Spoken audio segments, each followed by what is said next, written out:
Hey guys, it's MMA Vulture coming at you live with UFC Vegas 101 Dern Vs Ribas 2 recap. And let's go ahead and get right into it with the first bout of the night being Nurullo Aliev versus Joe Solecki. And in this one, I picked Nurullo Aliev, and he ended up winning, and he looked phenomenal in the fight. In the first round, it was Nurullo Aliev shooting for the takedown, getting the takedown, garnering a lot of control time on Joe Solecki. Joe Solecki was having trouble exploding back up to his feet. He wasn't really able to beat Aliev in the transitions, so Aliev was able to control him, keep him down for majority of the round, and just pepper him with shots here and there just to make sure that they don't get stood up, which is exactly where Aliev's bread and butter is, on the ground. And in the second round, same thing. It was Aliev taking it to the ground. Joe Solecki did have a couple moments in terms of striking and mainly a guillotine choke. He almost had a guillotine on Nurullo Aliev, but Aliev fought through it, got out of it, and was still maintaining control on top of Solecki, still keeping that pressure on him, still eating away at the energy of his, and still looking absolutely dominant in the first and second round throughout the fight. And I was super confident going into the third, which is where Aliev, I believe, kind of lost, to be completely honest. I think he lost the third round. I think it was Solecki having moments in terms of the striking. And yes, Aliev did have some striking moments as well. It's not like he's a bum and a slouch in terms of the striking aspect. He did have some nice hooks, some powerful shots on Joe Solecki. But Joe Solecki in the third round kind of turned it up, started landing some nice strikes on the outside, was landing some kicks as well. He was mixing it up fairly well and was kind of winning it in the third round, I believe, in which Nurullo Aliev took a 29-28 unanimous decision and looked phenomenal, striking-wise and grappling-wise. He had moments in the grappling, obviously, with 8 minutes and 13 seconds of control time. He had 2 takedowns, landed both of them, didn't have any trouble getting Solecki down to the ground. Solecki had trouble getting back up to his feet, though, and did end up landing a last-second takedown in the later of the third round and looked good doing so.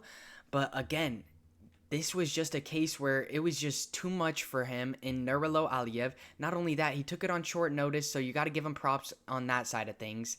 And again, that's just a recipe for disaster. So Nurullo takes the win over Joe Solecki, 29-28 unanimous decision, and looked good doing so. And let's go ahead and run it up to the next fight on this card in Fatima Kline versus Victoria Dudakova.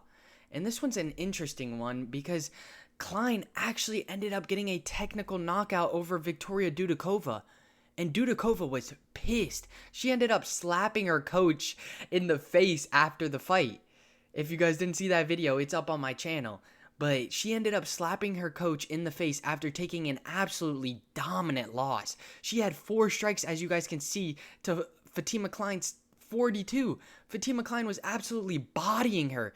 Dudakova, I don't know what her plan was, but it was awful. She was trying to chain wrestle, trying to consistently go for the takedown, in which Fatima Kline was doing the opposite. She was playing it how Victoria Dudakova should have played it, which was defending the takedowns, getting takedowns of her own, using her opponent's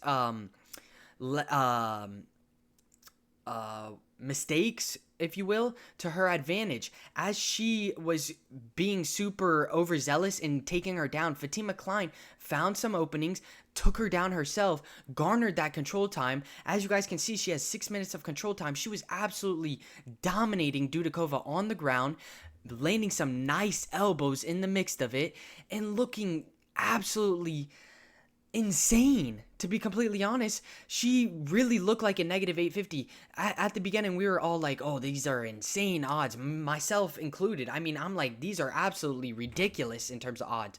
But she went out there and showed why the odds were that wide and absolutely destroyed, threw some devastating elbows, and got the technical knockout over Victoria Dudakova, and did so in great fashion. And let's go ahead and run it up to the next fight on this card, in which I got wrong. I had Magomed Gadzhiyasulov to beat Bruno Lopes, and in the beginning, he didn't look terrible. He got the first round, he looked good in the first round, but then Bruno Lopes started to kind of find that rhythm, kind of find his flow state, if you will. It was Magomed Gadzhiyasulov in the first round looking better in the sense of keeping that distance, outstriking him. Yes, Magomed, there was a little bit less clinches in the first round, which is why I think Magomed took the first round. And then in the second and third round, it was a lot of clinch work from Bruno Lopes because he saw that's where he needed to take the fight to win it. And he did a phenomenal job of taking it to the fence, keeping it in that close red zone, if you will, and just peppering Magomed Gadzhiyasulov up against the fence with shots. And Magomed Gadzhiyasulov could have easily circled out, which is what he did in the later of the second and third round. But the entire first half of the fight, he wasn't circling out. He was just kind of sitting in the pocket, kind of getting peppered. I don't know what he was doing. But either way, Bruno Lopes looked phenomenal in the sense of his fight IQ. He adjusted after the first round. He realized he needed a new game plan. He found the game plan. He stuck with it. And he legit just peppered and garnered control time up against the fence on Magomed Gadzhiyasulov.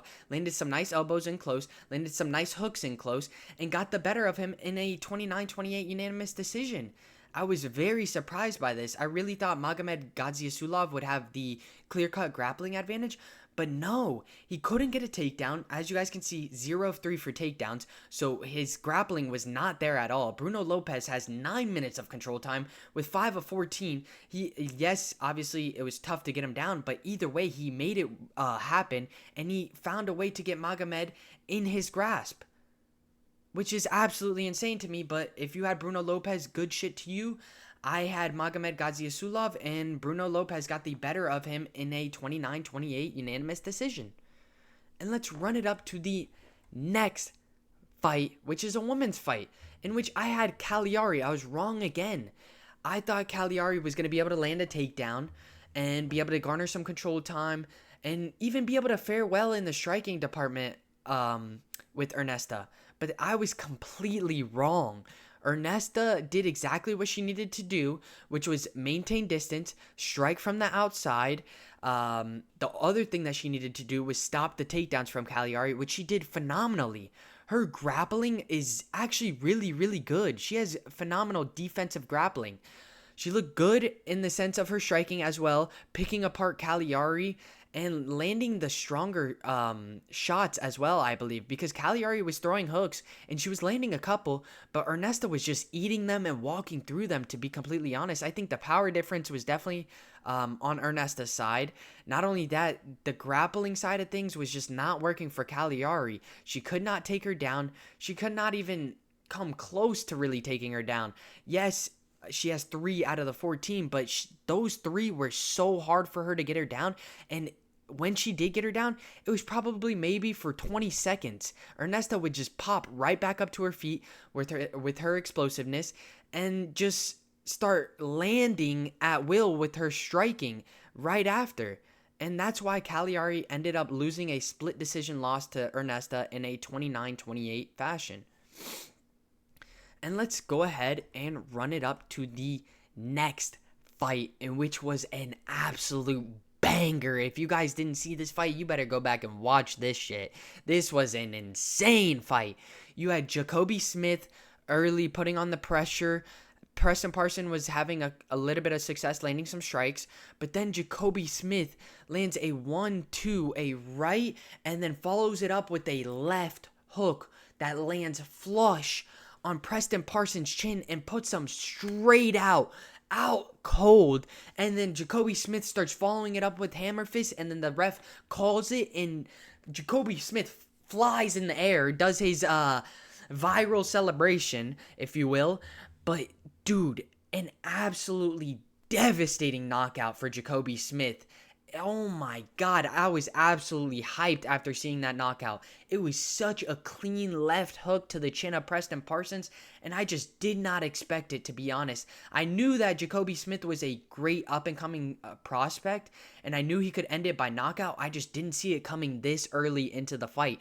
I thought it would be towards the second, maybe third, as Preston Parsons might slow down.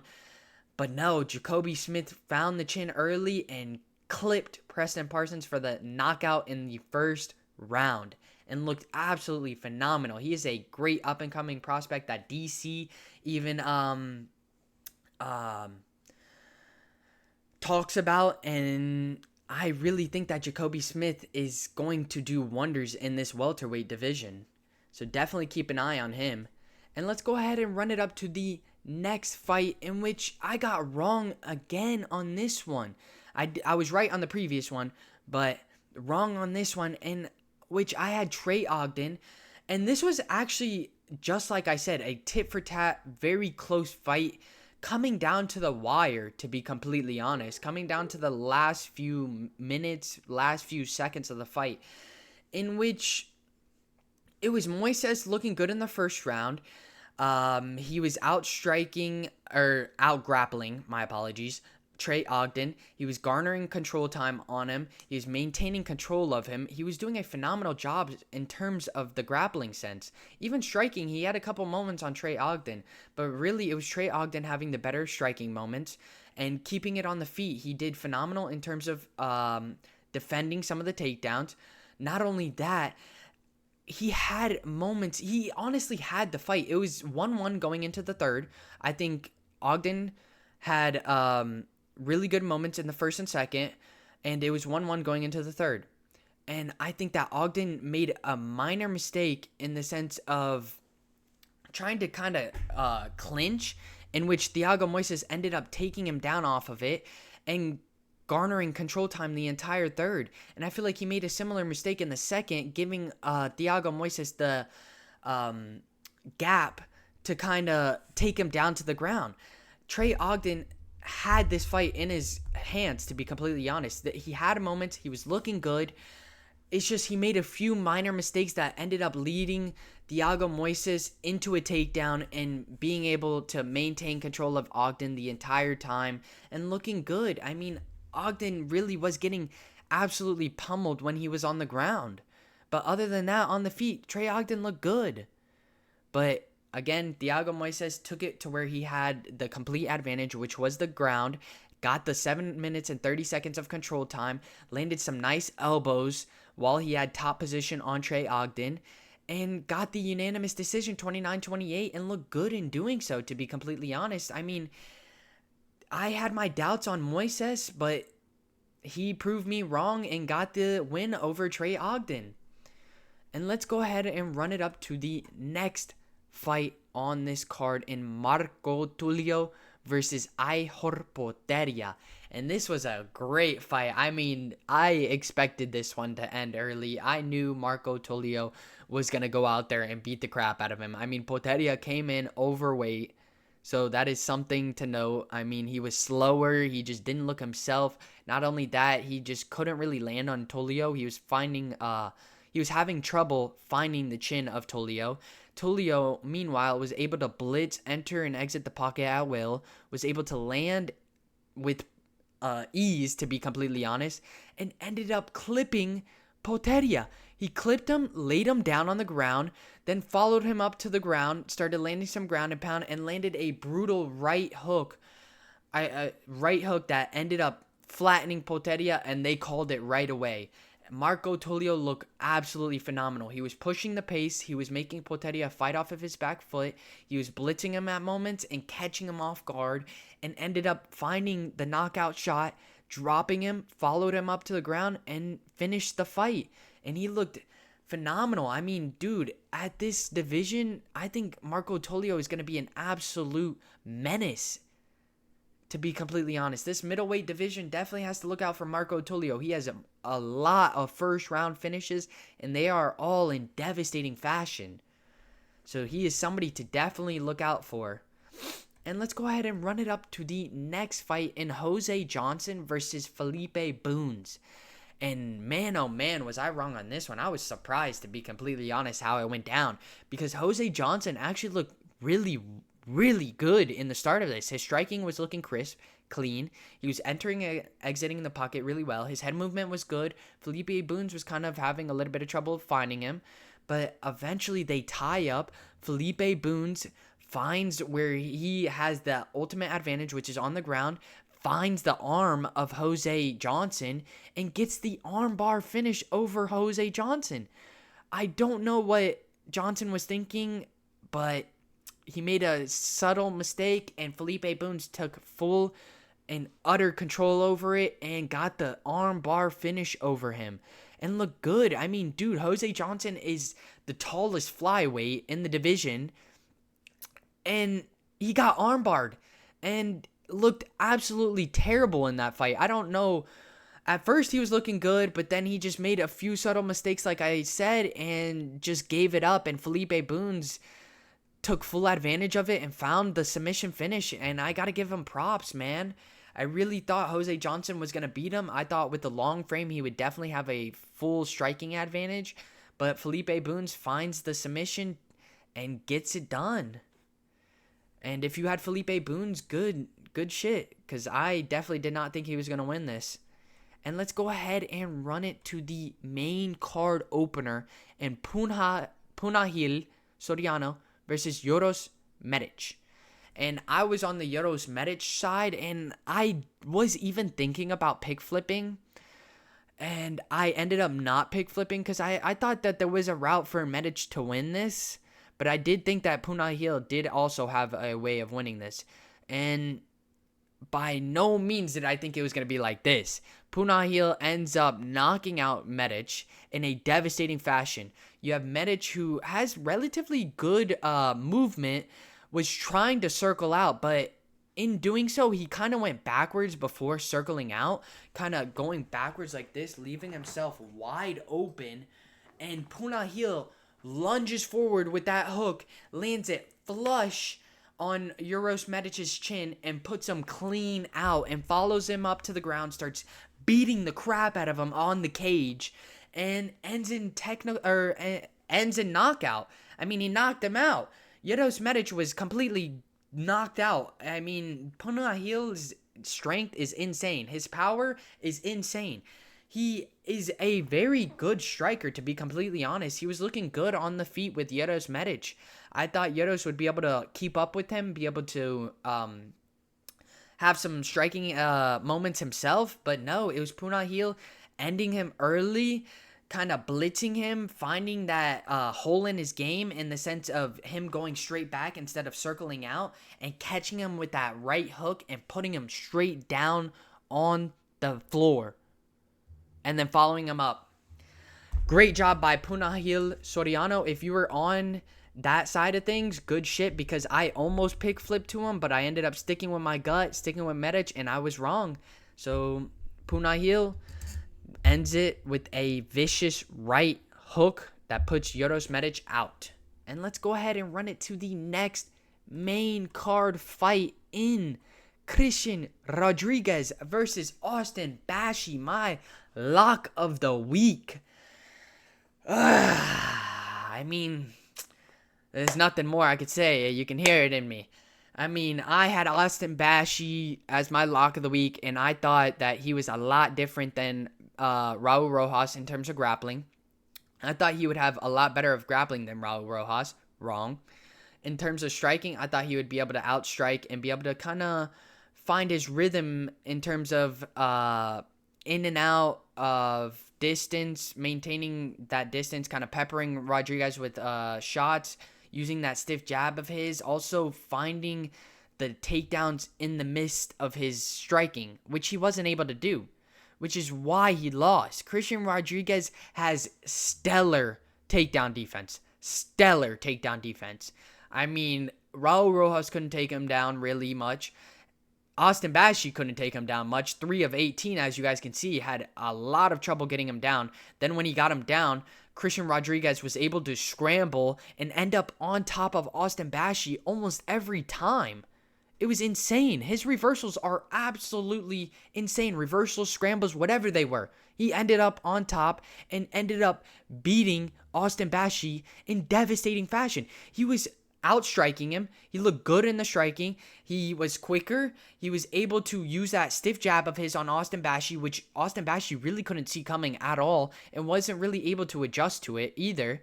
Not only that, he was able to land takedowns of his own, garner control time of his own on Austin Bashi, who's supposed to be a really good grappler, and was even able to attempt 2 submissions on Austin Bashi, which is insane to me. The clear-cut grappling advantage was supposed to be on Austin Bashi's side. Not only that, the striking advantage was supposed to be a little bit closer than what it was. But Christian Rodriguez showed that he is a dog. He goes out there time and time again, goes up against the best up-and-coming prospects each time. Raul Rojas, everybody's hyped on him. Everybody's like, oh, he's definitely going to beat Christian Rodriguez. No, Christian Rodriguez goes out there, beats him. Cameron Simon, everybody's hyped on him. Oh, he's going to be the next up-and-coming star. Goes out there, beats him. Isaac Delgarian, somebody who is undefeated and many thought were good as well. Christian Rodriguez goes out there and beats him. It's time to now start saying Christian Rodriguez is a legit up-and-coming prospect that is absolutely insane, to be completely honest. He's so well-rounded. In terms of grappling, his scrambling ability is none other. Like, I don't know anybody with the scrambling ability that he has. In terms of striking, he's very good at entering and exiting the pocket. He's very good at using that stiff jab. He mixes it up to the head and to the body really well. He stops these takedowns. He even gets his own takedowns. I mean, he is a very well-rounded fighter. He needs to start going up against some ranked competition, to be completely honest. He's out here going up against the best up-and-coming prospects and beating them time and time again. It's time to start giving Christian Rodriguez his props, and now is the time, because he is out here beating Austin Bashi, beating all these undefeated stars, and putting them to shame, and look good in doing so in every single fight. So if you guys were on Christian Rodriguez's side, I got to give you guys props, because I didn't think he would beat Austin Bashi. I thought Austin Bashi would be somebody he would be... I thought Austin Bashi would be somebody that was a little bit too much for him, but I was wrong, and Christian Rodriguez walks away with the 29-28 unanimous decision. And let's run it to the next main card fight in Chris Curtis versus Roman Kopylov. And this one is an interesting one, because it was a very tit-for-tat back-and-forth fight, to be completely honest. In the first round, Roman Kopylov looked good in the early minutes of it, but then Chris Curtis kind of started finding his rhythm in the later minutes of it, started looking good, and honestly, it kind of looked like Chris Curtis might have stole the round, but it could have gone either way, to be completely honest. I thought Chris Curtis won the first round. Second round, I feel like was also very close, in the sense that Chris Curtis was able to kind of control the fight, kind of be able to walk down Roman Kopylov, start landing. Not only that, he had a lot of devastating hooks that were landing on Kopylov. Kopylov was also able to land too. Like I said, it was a very tit-for-tat, back-and-forth brawl between these two. There was moments where Kopylov got knocked down. I mean, dude, Chris Curtis looked phenomenal in this fight. I honestly thought going into the third, I thought Chris Curtis was up, but I could see how it was tied, to be completely honest. I could see how it would go either way. But either way, let's get into this third round, where it was very close. They were striking back and forth. It looked like Kopylov was starting to slow down. It looked like Curtis was starting to slow down. You could see they were both noticeably kind of drained and just kind of lugging these absolute bombs at each other, to be completely honest. They were just slugging it out in that third round. And then in the last second of the round, Kopylov throws a high kick that lands on Chris Curtis, and Chris Curtis falls to the ground with 1 second left, is kind of just sitting on his knees on the ground, and it kind of looked like he kind of gave up, but there was also only 1 second on the clock, and the ref calls the fight with 1 second to go. Mind you, Kopylov isn't even near Chris Curtis. Kopylov did like a walk-away knockout, because he thought he was completely knocked out. No, Chris Curtis was fine. He just walked away, and I believe that this is such a controversial win, because you have Kopylov who walked away, so Curtis wasn't going to get hit after that. But then you take into account, what if Kopylov was had that sense, and Chris Curtis looked like he wasn't completely there, and if Kopylov went up and just absolutely just threw that right hook and just laid him out, then it would be like, oh, he was already out, why didn't it get called? So it it's such a close, controversial call because it looked like Chris Curtis was out of it, to be completely honest. And then if you have Kopylov following it up, then it looks bad on Kopylov. I don't know. It's a very controversial, weird ending in which I feel like he could have just let the time go out, to be completely honest. I would have. I mean, it's 1 second on the clock. You have Kopylov, who is not even near Chris Curtis, so he's not even going to be able to really damage him in that 1 second. So I see how both sides could have gone on, to be completely honest, because you don't want the fighter to get hurt, and if he can't really defend himself or if he doesn't really know what's going on, then you got to stop the fight. But at the same time, if there's 1 second to go, it's like... it's such a weird, close, controversial call in which I ended up getting the W with Roman Kopylov winning it. If it went to decision, I really don't know who would have won it. It would have been such a close fight to score, to be completely honest, with Chris Curtis getting the knockdown and then Roman Kopylov having moments. They both had moments. It's such a controversial call. It was really just horrible reffing, to be honest. I don't know why you would call it with 1 second to go, especially when the Kopylov is nowhere near him. He kind of did a walk-off knockout, even though it wasn't a knockout. So, very weird call, but again, nothing we can do now. Chris Curtis was absolutely fuming in the corner. If you guys want to see that, it's on my page as well. He was mad. He started to honestly go after his coach, it looked like, if you guys want to go ahead and check that out. But Kopylov pulled off the W, got the last second KO due to a high kick, and looked good. Honestly, he had moments in this fight. It's not like he didn't have any moments. It was a very close back and forth tit for tat fight in which he got the knockout finish in a very controversial call. And let's go ahead and run it to the next banger fight. We had so many good back-to-back knockouts, to be completely honest. Not even back-to-back, just knockouts in general. Some comeback knockouts, some absolutely insane submissions too, with the armbar from Mackenzie Dern. We had a lot of finishes on this card, to be completely honest. And here we have Cesar Almeida knocking out Abdul Razak Alhassan, one of the most powerful strikers. I mean, dude, Abdul Razak had a knockdown on Cesar Almeida, and then Almeida ends up recovering and finding the knockout shot on Abdul.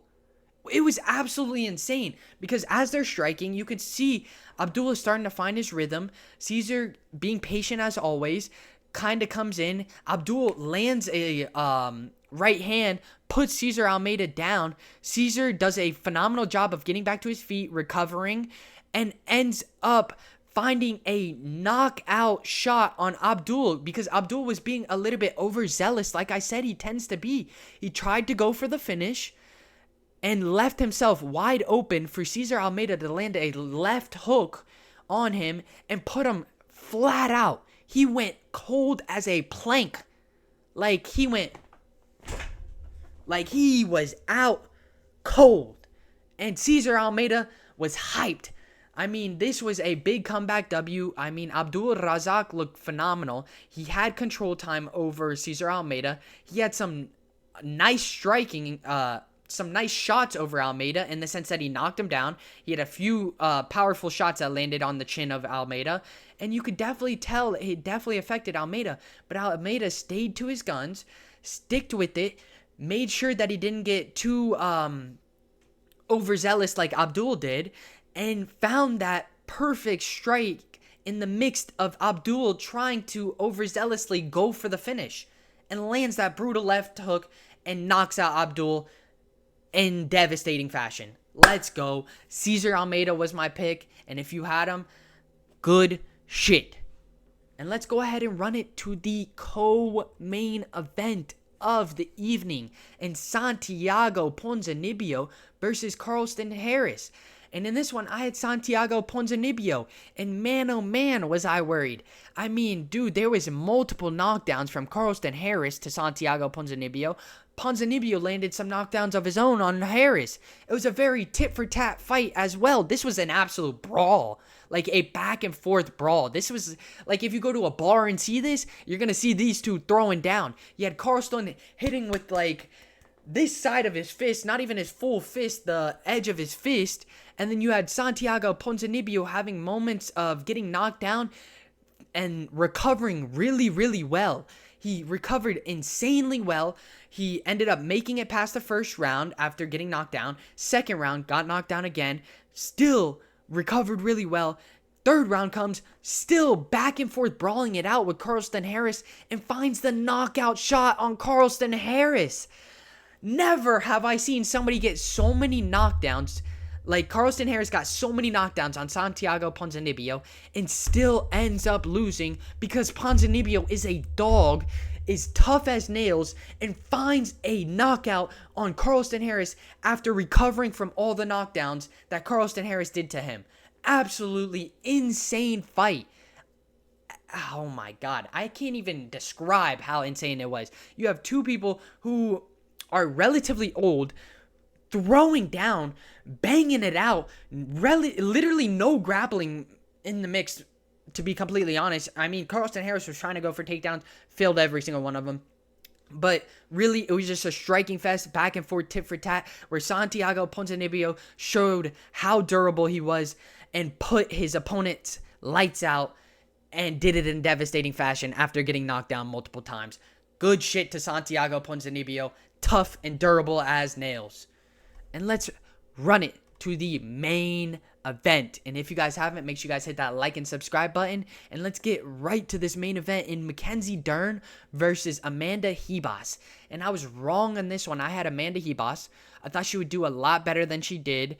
In the first round, it was both of them slinging back and forth, a lot of takedowns going down, a lot of defensive grappling going down, in which Amanda Ribas did look good in gaining control time, maintaining control of Mackenzie Dern on the ground. She had good transitions, but ultimately it still was Mackenzie Dern, I feel like, getting the better of her in the grappling. I mean, she had 4 minutes and 34 seconds of control time. She had 1 of 3 takedowns. Yes, she had a little bit of trouble getting Amanda Ribas down, but she ended up getting her down. She ended up finding the submission finish on her and getting the arm bar submission.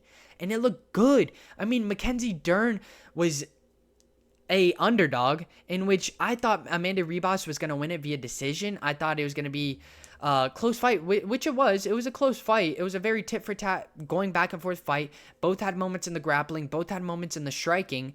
But it was Mackenzie Dern finding her bread and butter in the grappling department and locking up an arm bar submission on Amanda Ribas. And she tapped quickly. I mean, she locked it up so fast, and Amanda Ribas went, bah! She tapped so quick. Mackenzie Dern is legit, man. She took her previous fight with Amanda Ribas on short notice after having a kid, is what I'm trying to say. After having a kid, and I think that was a big mistake, and she showed it here that it was a big mistake, and she came in here and showed that she was the better fighter and pulled off the submission finish. And she has some of the most finishes in straw weight UFC for women's. They even said it. She had 5 finishes, and she added another one to her list with this armbar finish over Amanda Ribas, and looked good doing so. I was on the wrong side of it, as you guys know. I got absolutely slammed this week. I only did 7 for 14, so 50%. Absolutely terrible this week. One of my worst cards, to be completely honest. But we'll bounce back next week with one of the most stacked cards in UFC 311. And if you guys haven't, make sure you guys hit that like and subscribe button, and I'll catch you guys in the next one. Peace.